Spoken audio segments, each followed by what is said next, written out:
Alerte coronavirus. Attention, attention, le coronavirus se transmet très facilement et fait des ravages. Pour l'éviter, le port du masque de protection est obligatoire en tout lieu.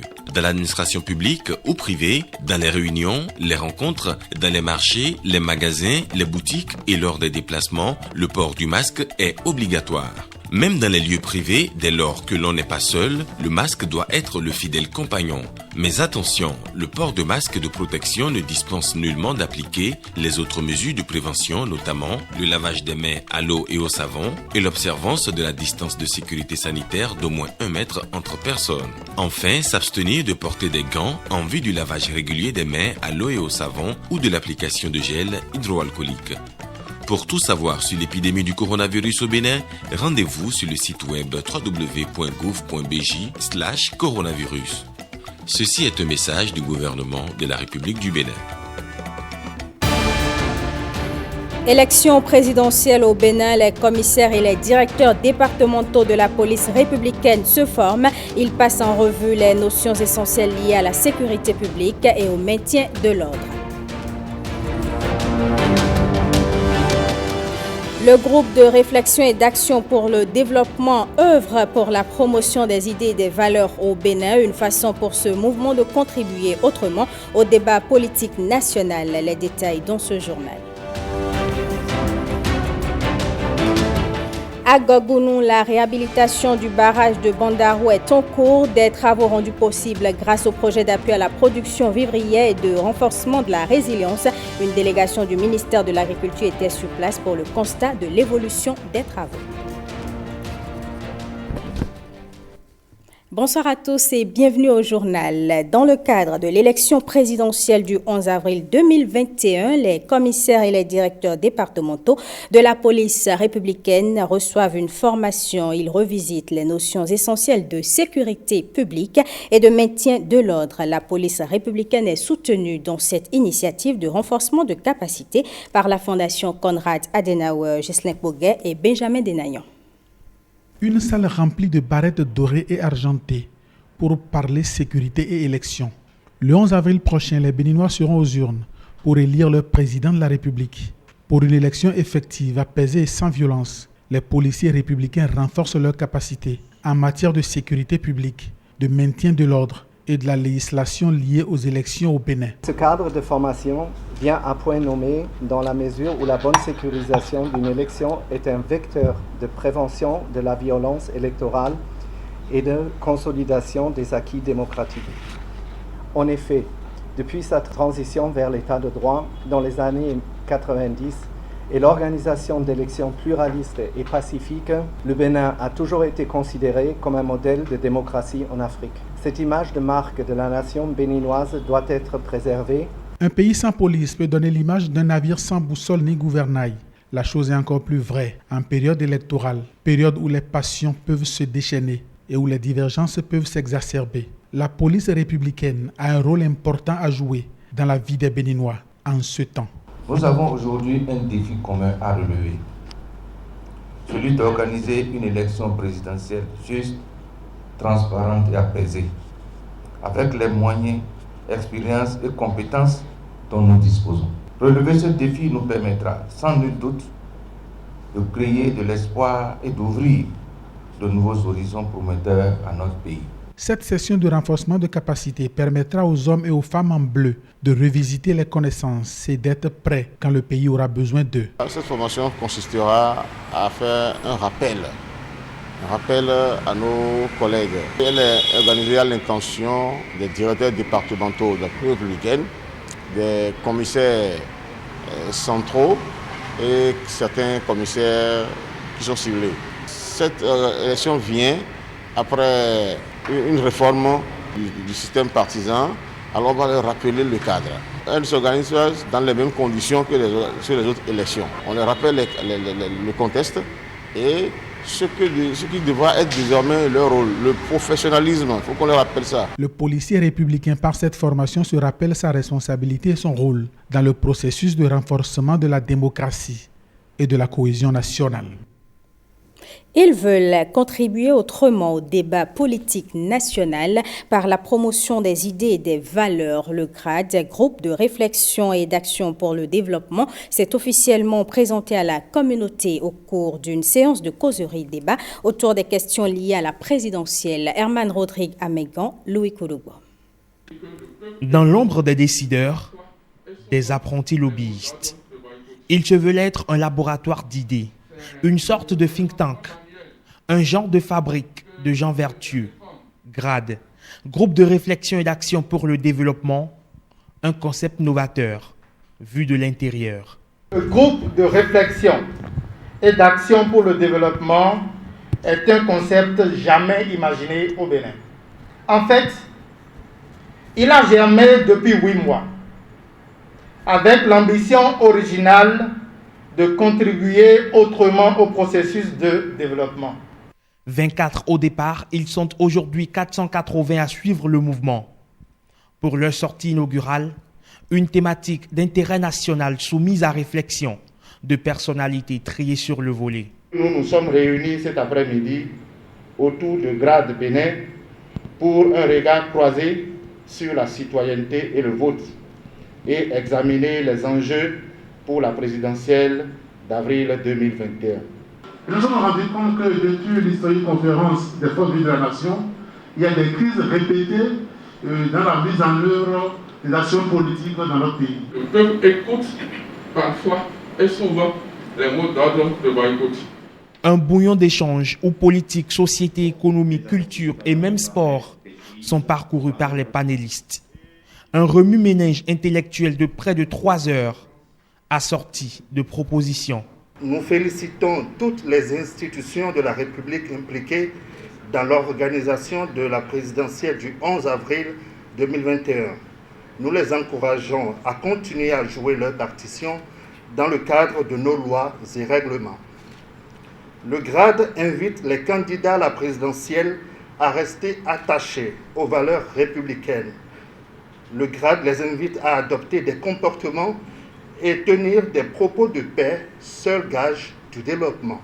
Au-delà de la présidentielle qui se pointe à l'horizon, ce creuset aux idéaux avant-gardistes veut s'enraciner dans le quotidien des Béninois, être cette lumière qui éclaire les consciences. Le collectif des jeunes progressistes du Borgou et la coordination communale du parti ont tenu une rencontre samedi dernier à propos des actions de développement du Bénin. Les échanges ont eu lieu à Parakou. Michael Nouati et Vitis Arouré pour les détails. Salle d'alphabétisation du Borgou aux couleurs de l'Union progressiste. Le collectif des jeunes de l'Union progressiste Borgou et la coordination communale de Parakou passent en revue les actions du gouvernement du président Patrice Talon. Un gouvernement qu'il remercie. Remerciement pour le bilan de 5 ans de sacrifice qu'il a consenti.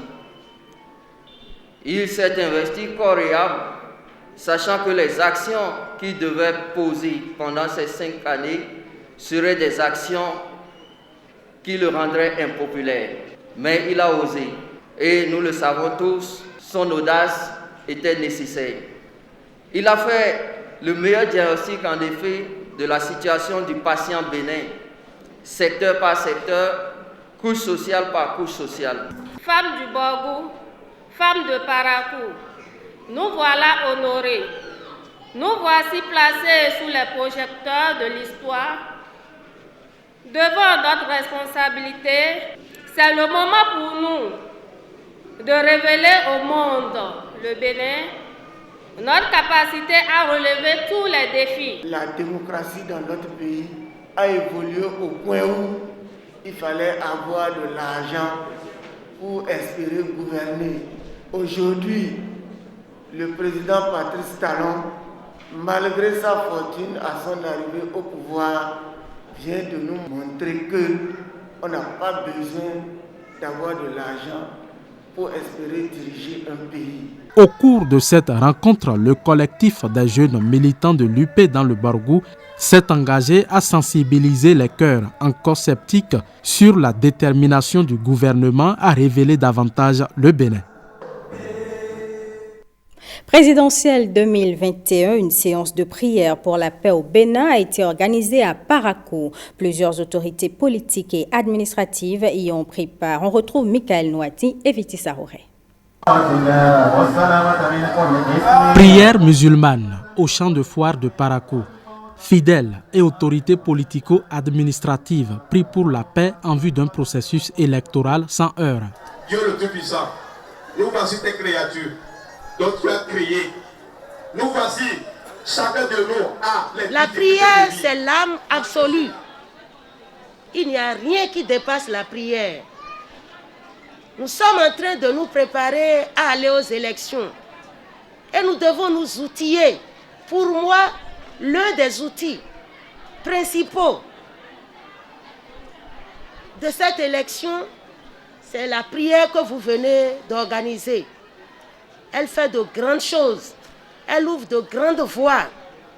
C'est pour cette raison que je remercie le collège des religieux qui nous ont permis la récitation du Coran ce matin. Que le Seigneur, le clément, le miséricordieux, qu'il exauce toutes les prières qui ont été lues ici. On se réunit aujourd'hui pour prier pour que Dieu le Tout-Puissant puisse nous accompagner pour que ces élections se passent dans la paix, dans la tranquillité. Le cercle des amis de Patrice Talon et ce collège de religieux ont également prié pour les membres du gouvernement. Venons-en à cet incendie survenu en début de week-end au quartier Fifadji à Cotonou. Une maison a brûlé. Il n'y a pas de perte en vies humaines, mais les dégâts matériels sont importants. Face au drame, les sinistrés appellent à la générosité. Françoise Insou, Sénandé Serge, Ayaka. Voici ce qu'il reste de la maison de Georges. 48 heures après l'incendie, il semble chercher, vainement encore, des restes d'un réfrigérateur, d'un ventilateur, d'une machine à coudre ou de simples vêtements. Seulement, rien n'est ici encore intact. Tout est parti en fumée. Le regard grave, il parcourt les gravats. La gorge serrée, il laisse plutôt son neveu s'exprimer. Mon attestation du baccalauréat, j'ai perdu mes relevés, mon adolescence, ma carte d'identité professionnelle. Nous avons perdu beaucoup de choses, des tenues vestimentaires, des documents, des machines à coudre, des télévisions, en tout cas des meubles. Tout serait parti d'un court-circuit, alors que la famille était dehors, échappant à la chaleur de ce début de soirée. La gerbe d'étincelles a très tôt embrasé la chambre. Le séjour ensuite, et finalement, toute la maison.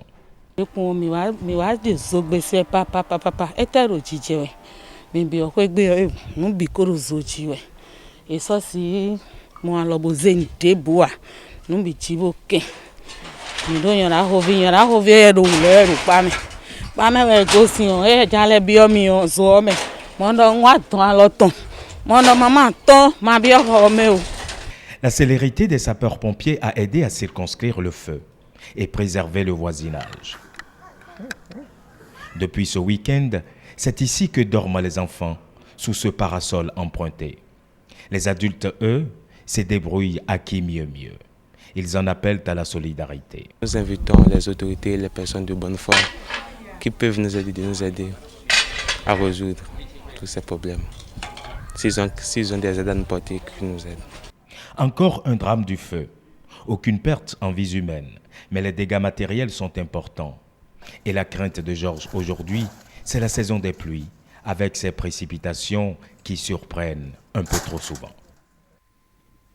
Le Centre d'arbitrage, de médiation et de conciliation du Bénin, en partenariat avec le Paracep, projet d'appui au renforcement des acteurs du secteur privé, organise un séminaire de formation sur les modes alternatifs de règlement de litiges au profit des opérateurs économiques. Cette session de formation a démarré ce lundi à Cotonou. Les détails de Robert Copin-Edor et Ramatou Lawani. Échange entre opérateurs économiques autour des thèmes relatifs à la médiation avancée et au règlement pré-arbitral. Prennent part à cette formation médiateurs et arbitres agréés près le Centre d'arbitrage de médiation et de conciliation du Bénin. Ce séminaire vient renforcer les capacités des acteurs économiques intervenant dans la chaîne de résolution des litiges commerciaux. Il s'agit là de 3 outils que l'institution consulaire met à la disposition des acteurs économiques du Bénin pour régler les litiges nés de leurs relations commerciales de façon accélérée et garantissant le secret des affaires, la pérennisation des relations contractuelles, la levée rapide des décisions et j'en passe. Soutenu par l'Union européenne et l'Agence française de développement à travers le projet d'appui au renforcement des acteurs du secteur privé, cette session de formation se déroule sous la houlette de la secrétaire permanente du CAMEC de Ouagadougou. Un centre d'arbitrage de médiation, c'est bien beau, les textes, c'est bien beau, mais le socle, le succès, c'est les décisions qui y sont rendues. C'est les accords de médiation qui vont satisfaire les parties qui seront rendues, qui vont faire la fierté du centre et qui vont permettre aussi le relais dans le développement et surtout dans la promotion. Cette formation aujourd'hui avancée, effectivement, vous permettra de casser la barrière, vous permettra d'affiner vos connaissances en médiation, pouvoir accompagner sereinement les parties.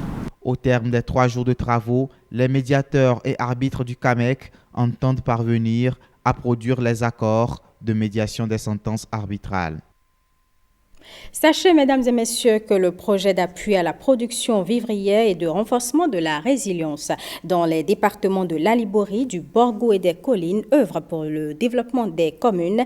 Plusieurs initiatives ont été prises dans ce sens. À Gogounou, le barrage de Bandarou est en pleine réhabilitation. Une équipe du ministère de l'Agriculture était sur le chantier pour apprécier l'évolution des travaux. Gilles Donsou, Calvador, Arouano. Le mieux-être des communautés à la base est matérialisé ici à Bandarou, commune de Gogounou. Ceci à travers la réalisation de la mare de Bandarou avec un aménagement hydro-agricole de 8,77 hectares en aval. L'aménagement est déjà terminé. La station solaire est déjà mise en place. Il reste la clôture de sécurité qui est en cours. Et il y a la tourelle qui est déjà en cours d'exécution. Donc il reste essentiellement à finir la clôture tout autour du périmètre et la piste d'accès, la piste qu'on a empruntée jusque-là, qui doit être réhabilitée sur un linéaire de 300 mètres. Et enfin, les équipements, le groupe électrogène qui doit être fourni ici, qui est en fait un groupe relais en cas de dysfonctionnement du système qu'on va mettre en place. Le PAPVIR ABC tient à la réalisation de cette infrastructure et surtout au délai contractuel. Nous sommes confiants que le nouveau délai qui est retenu pour le 31 mars 2021 peut être largement respecté et même qu'il y a possibilité que les entreprises livrent beaucoup plus tôt les chantiers. Ceci nous réconforte d'autant plus que les bénéficiaires nous mettent la pression. Ils sont très pressés et veulent que réellement ces ouvrages soient exploités au cours de la campagne 2021-2022. Et sur ce dernier site que nous avons visité, à l'instar des autres d'ailleurs, tous les corps d'action agricole, les différents sous-secteurs de l'agriculture seront représentés ici. Pour le ministère de l'Agriculture, de l'Élevage et de la Pêche, plus question d'éléphants blancs. Le gouvernement de son Excellence le Président Patrice Talon ne s'est pas trompé en identifiant d'abord ce projet et les bénéficiaires à qui s'adresse ce projet sont tout heureux d'être sélectionnés. Et je voudrais donc souhaiter bon vent à ce projet et demander à ce que des projets du genre se multiplient et permettent à nos bénéficiaires de sortir vraiment de leur pauvreté. Encore quelques mois et cette retenue sera fonctionnelle. La délégation du ministère de l'Agriculture était aussi sur le chantier de Tchakbarou dans la commune de Ndali, une infrastructure réalisée par le projet d'appui à la production vivrière et de renforcement de la résilience dans les départements de l'Aliboré, du Borgou et des Collines. On retrouve Gilles Dansou. Barrage de Tchakbarou, la réalisation de cette infrastructure reste une priorité pour le gouvernement béninois.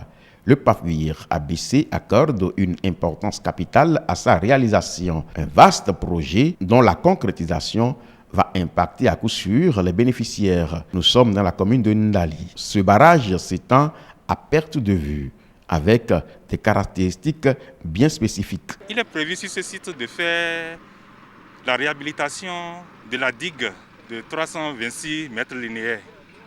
Alors, la digue, comme vous la voyez, elle est en forme de U. Actuellement, tout le corps de la digue a été déjà mis en place. Il ne reste que le couronnement de la crête de la digue avec de la latérite. Alors, il est prévu également un sucreusement du fond de la cuvette de 23 700 mètres cubes. Alors, il a été fait à peu près 60% de sucreusement. On a été surpris par la pluie. Donc, les activités ont repris effectivement vers le 25 janvier. Donc, alors, il a été prévu un aménagement à l'aval de 685 hectares sur ce site, avec les diguettes de rétention, de cloisonnement et la canalisation des tuyaux secondaires, primaires, qui seront alimentés évidemment par une tourelle. La tourelle dans la tourelle, il a été prévu une pompe immergée qui va alimenter l'aval de cette digue.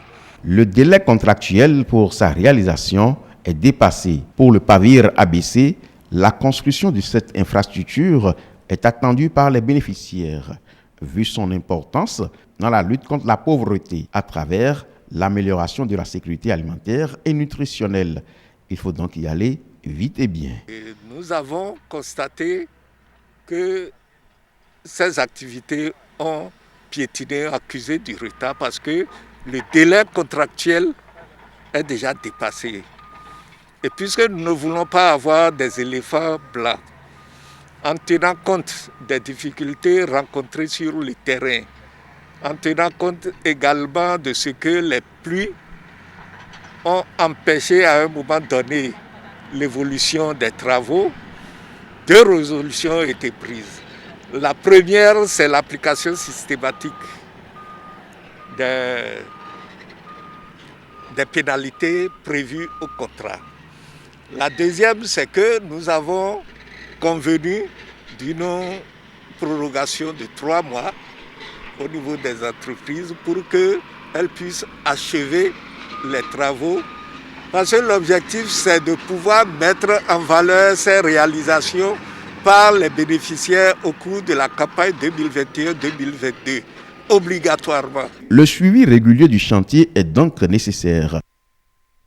Aucune excuse pour l'inaction mondiale. Unissons-nous, finançons et agissons pour mettre fin aux mutilations génitales féminines. C'est le thème choisi pour célébrer la Journée internationale de tolérance zéro à l'égard des mutilations génitales. Au Bénin, les manifestations officielles ont eu lieu à Kalalé, dans le Borgou. Les précisions de Roland Tchanka et de Idrissou Abdelofou.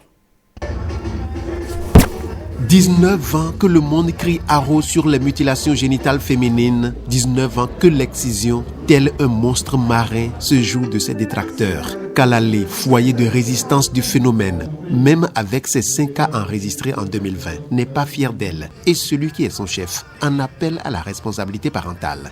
La première femme présidente de la République, Madame Ellen Johnson Sirleaf, soutient que, je cite, les hommes doivent changer leur état d'esprit. Ils doivent apprécier et valoriser la contribution que les femmes apportent à travers le monde. Les femmes contribuent au développement et veillent à ce que les économies puissent évoluer plus rapidement. Fin de citation. Mutiler les parties génitales de la fille ou de la femme est une pratique qui prend plus d'ampleur, surtout dans les départements du Nord Bénin, donnant ainsi du fil à retordre à ces autorités politiques et administratives. Pourtant, entre-temps, l'espoir était permis, car les auteurs de ces pratiques, en l'occurrence les exciseuses, avaient pris des engagements dans certaines localités et plusieurs s'étaient reconvertis à d'autres activités. La résurgence de cette pratique ces dernières années et la persistance des poches de résistance nécessitent que des stratégies idoines soient envisagées et des actions hardies menées afin de venir à bout du fléau. Pour celles qui portent le combat au nom du gouvernement, la requête est entendue. Le président de la République, son Excellence, Patrice Talon, s'est déjà engagé, à travers son gouvernement, à œuvrer pour l'élimination de toutes les formes de violences faites aux enfants et aux femmes. C'est pourquoi, par son leadership, mon département ministériel s'est doté d'un numéro vert gratuit, le 138, accessible pour tous les réseaux de téléphonie, qui vous permet de dénoncer et dans l'anonymat, aux services compétents, toute forme d'exploitation et de violence exercée sur les enfants. En attendant que l'État fasse de l'infraction que représente l'excision un délit imprescriptible, la loi 2003 portant répression des pratiques liées aux mutilations génitales féminines exige la dénonciation avant ou après les faits pour toute personne ayant connaissance de la préparation ou de la commission de l'acte.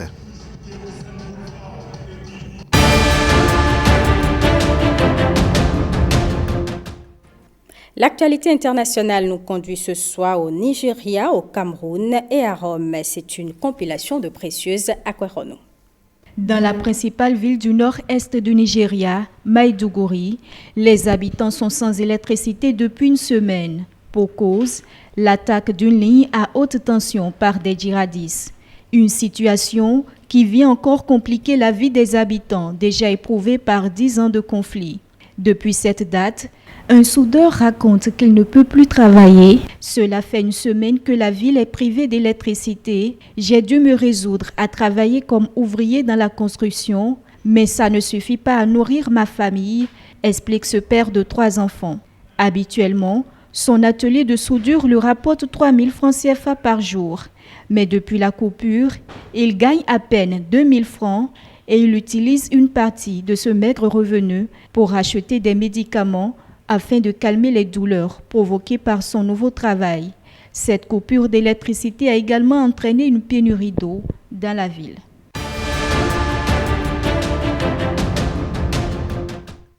À Vienne, en Autriche, on reprend peu à peu une vie normale. Après 6 semaines de confinement, les magasins, les coiffeurs et les salons de beauté ouvrent de nouveau leurs portes. Seulement, les clients de salons de coiffure doivent présenter un test négatif au coronavirus datant de moins de 48 heures. Oui, je suis très heureux d'être à nouveau civilisé, avoir une coupe de cheveux normale. Oui, c'est juste du bon sens, faire et demander un test Covid et reprendre une vie normale sans risquer de voir les chiffres exploser. D'un côté, je me sens très soulagée de pouvoir à nouveau travailler.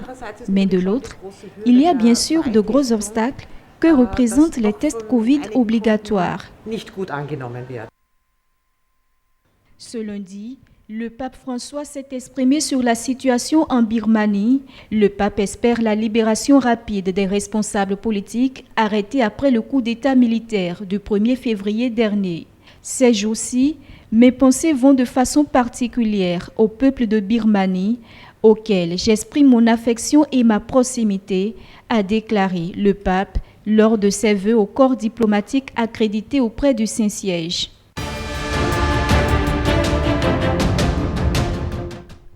Le Maroc conserve son titre en remportant le championnat d'Afrique des Nations CHAN grâce à sa victoire sur le Mali 2-0. Les supporters n'ayant pas pu entrer dans le stade de Douala pour cause de restrictions sanitaires ont pu regarder la finale du championnat aux abords de l'enceinte sportive camerounaise. Les Marocains affichent leur satisfaction après leur victoire 2-0 alors que les fans du Mali préfèrent saluer leur équipe qui n'a pas démérité. Grâce à sa victoire au stade Omnisport de Yaoundé, le Maroc s'offre un 2e titre consécutif. Alerte coronavirus. Attention, attention, le coronavirus se transmet très facilement et fait des ravages. Pour l'éviter, le port du masque de protection est obligatoire en tout lieu. Dans l'administration publique ou privée, dans les réunions, les rencontres, dans les marchés, les magasins, les boutiques et lors des déplacements, le port du masque est obligatoire. Même dans les lieux privés, dès lors que l'on n'est pas seul, le masque doit être le fidèle compagnon. Mais attention, le port de masque de protection ne dispense nullement d'appliquer les autres mesures de prévention, notamment le lavage des mains à l'eau et au savon et l'observance de la distance de sécurité sanitaire d'au moins 1 mètre entre personnes. Enfin, s'abstenir de porter des gants en vue du lavage régulier des mains à l'eau et au savon ou de l'application de gel hydroalcoolique. Pour tout savoir sur l'épidémie du coronavirus au Bénin, rendez-vous sur le site web www.gouv.bj/coronavirus. Ceci est un message du gouvernement de la République du Bénin. Eh bien, mesdames et messieurs, ce sera tout pour ce journal que je vous remercie d'avoir suivi.